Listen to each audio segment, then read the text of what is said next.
Alright, try this again.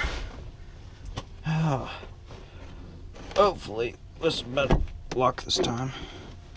This thing is truthfully ridiculously heavy. God.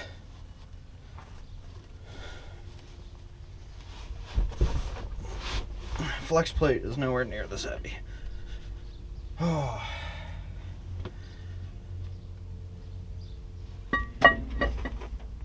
All right.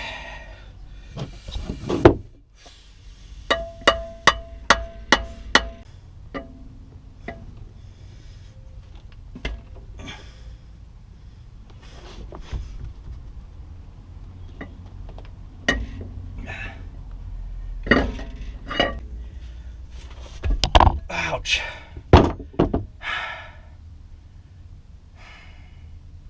Turn my hand right open.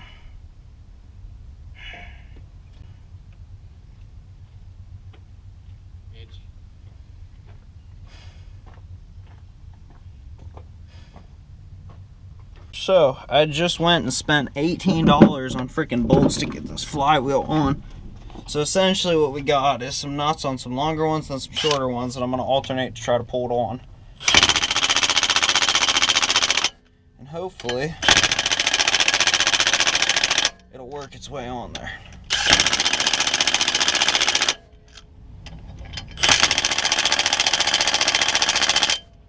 I have my impact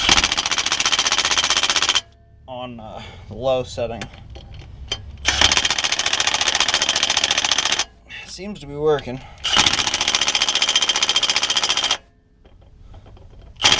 Quite well, actually.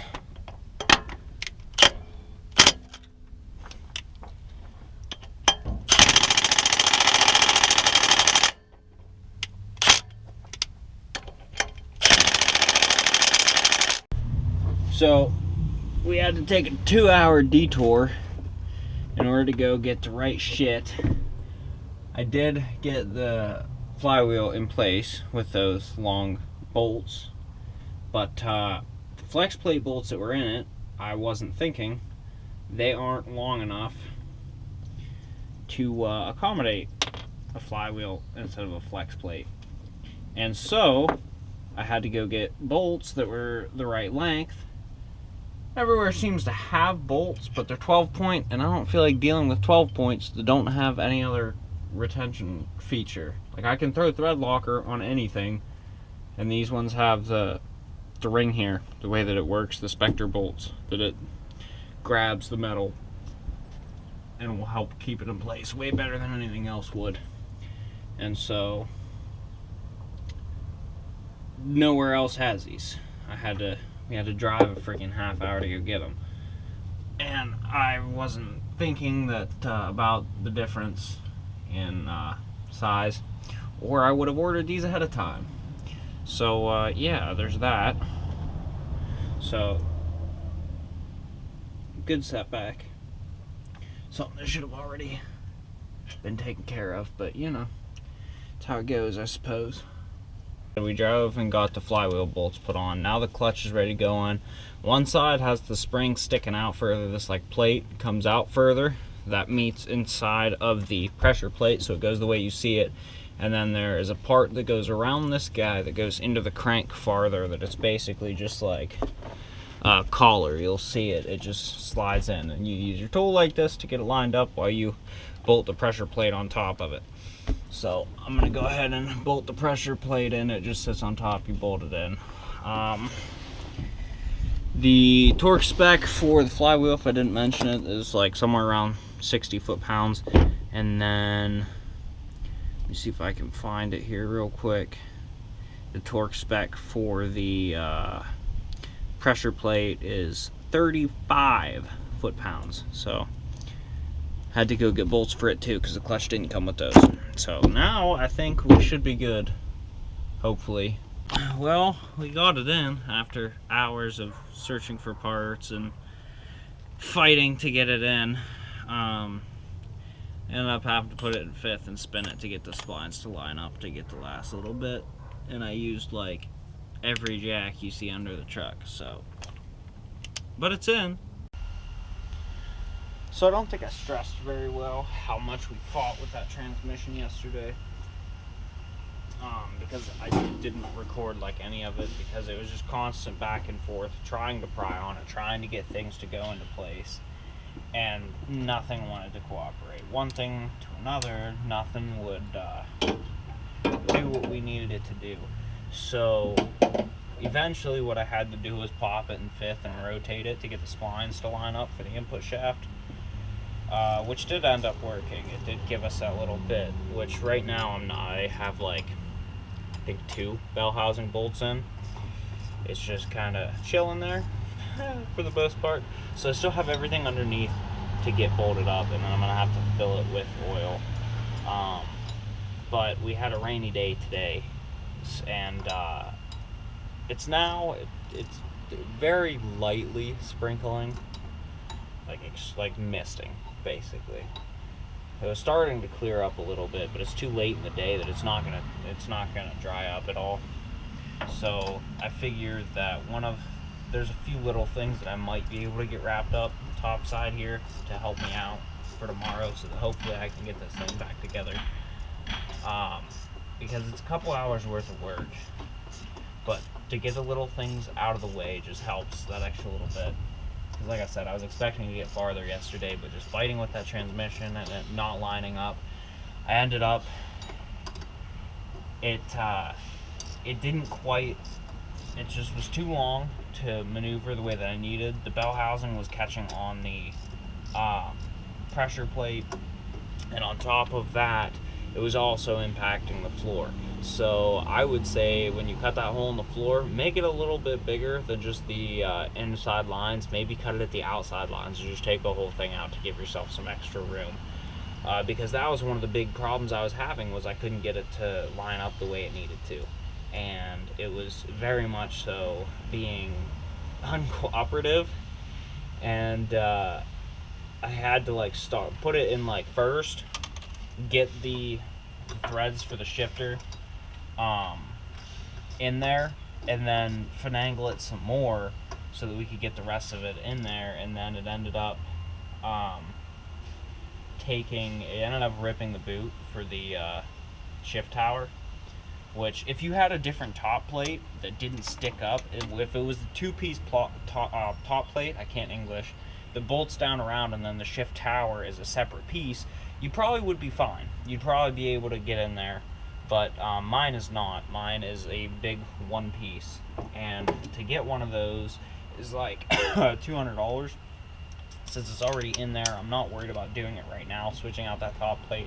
If the thing ever has to come out again, I probably will plan on changing out that top plate. But as of right now, it's not something that I had. It would have made life a little bit easier. So if yours is like that, you might have better luck than I did. But yeah, I remember when we took the thing out of the truck it came out of, we ended up cutting most of the floor, like the whole way back the transmission tunnel, in order to, not the whole way back, but most of the way back, just so that we could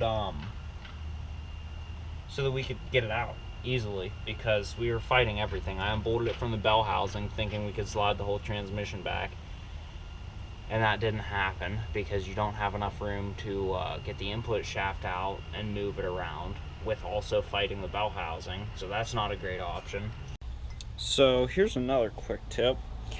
I would 110% advise that you attempt to get the master and slave cylinder in place before you put the transmission in.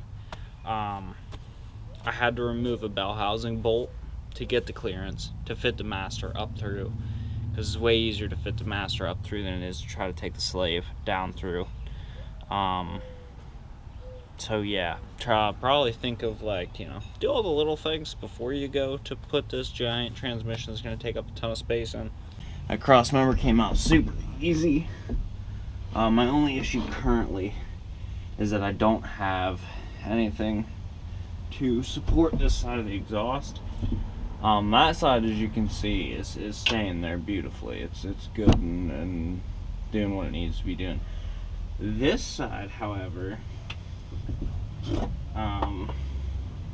The only thing holding it is a very small weld on the bottom side, and like all of the weight of the exhaust will tear that out in an instant if I let it. So I'm trying to figure out how we can best support it given the circumstances.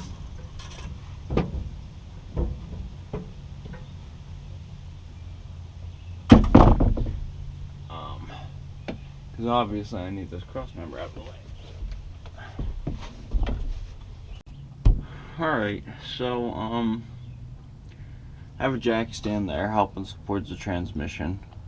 I mean, it can support the transmission. It did support the transmission. I still put tension back on the jack just to be sure that nothing's going to go in place, because it's going to sit like this for a little bit.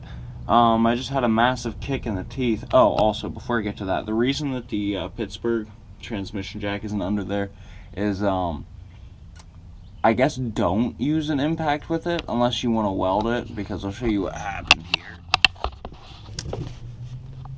This little swivelly guy can rotate freely from this, and I don't think you're supposed to have that, because mine decided to quit going up the entire way with weight on it. So I don't know if it's because of that. I think it's because of that, but I'm not positive.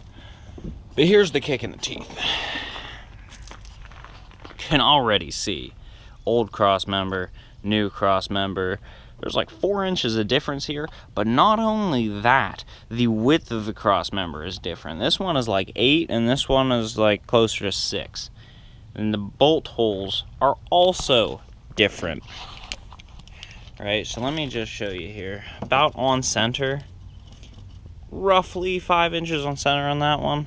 Free in it, you know. This one's closer to 5 3/4, 6 inches on center. Overall width of the crossmember, this one is like 7 3/4. This one's closer to like 6. This one overall is 2.5 inches. I don't know what this one is out here, but up there it's like 3. So I can't even just drill new holes. I'm gonna have to modify this crossmember by chopping out the center section, not like entirely, but the part of the top, and drop it down to where it's gonna be 2.5 inches.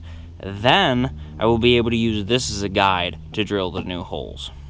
But until then, I can't do anything, so I'm gonna have to fix this and go from. I mean, I can do things, but I'm not gonna crawl under there while the transmission is being supported by a jack stand. It's probably not the greatest idea. So yeah, the cross members aren't interchangeable as I thought. Something in my math wasn't working out, so here's the easy way. Just make sure that like 2 1/8 on both sides is what I did. So I've got my holes marked here and this one over here, which you probably can't even see, but I'm gonna make sure those are centered, and then I'm gonna tap those and drill them out. So I realized that I said tap in the last clip, and I meant to say punch. So don't say punch, because don't say tap. Don't call your punch a tap, because as soon as I said tap, I can no longer find my center punch. So I don't know where the... Alright, can you shut up now? Thank you. So, yeah, don't call your center punch a tap, or it'll disappear on you too. But the guy fits, so as long as it's close enough, we will be good. Which is why I'm gonna slide it under there and find out. I think I don't know, we'll see. We're gonna slide it under there and find out what she'll do.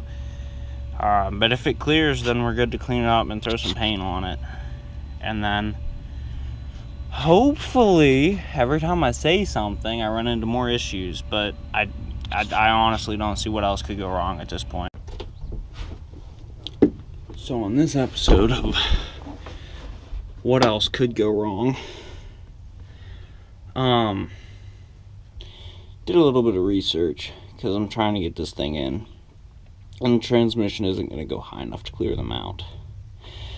So after doing a little bit of digging, I read in an old form that somebody else who did this swap, there's a 3-inch difference in the Crossmember to clear from the TH400 to what the NV4500 needs to be. Whether or not that's 100% true, I'm not entirely positive, but you can see here that there's a good bit that still needs to go down to be able to fit underneath the transmission. So that puts another hold on things, and seeing as my welder died on me, probably gonna have to order another welder, wait for it to come in, and then I might be able to mess with this some more. But like, as of right now, I mean, there's not a whole lot I can really do about that.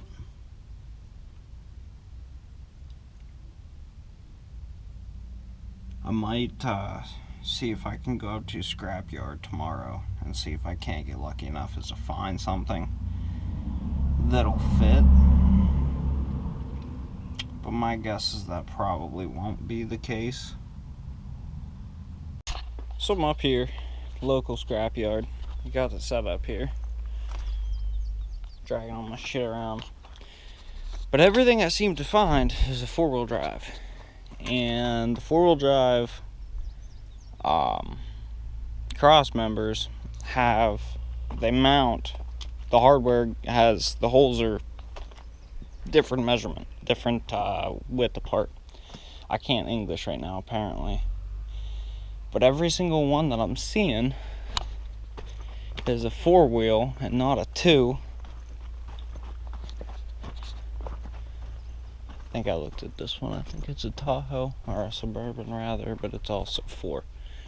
And like the 4s, I already have a 4-wheel drive cross member, so it's not worth me taking the time to yank one off. It's not going to be a direct fit. I can make one of those work, but I'm trying to find a 2-wheel that already has the holes exactly where I need them.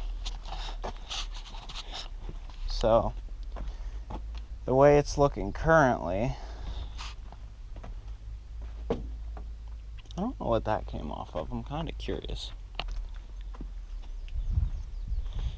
But I'm even looking for other shit since I'm already up here, and nothing seems to be, everything seems to be 94, 95 and newer. 94 would be okay if I could find one with some decent seats, but I don't seem to be able to find any. So, kind of sucks, honestly. But I'm gonna keep walking around and see if there isn't something that I missed. Right now I'm not seeing anything though, so might be a bust.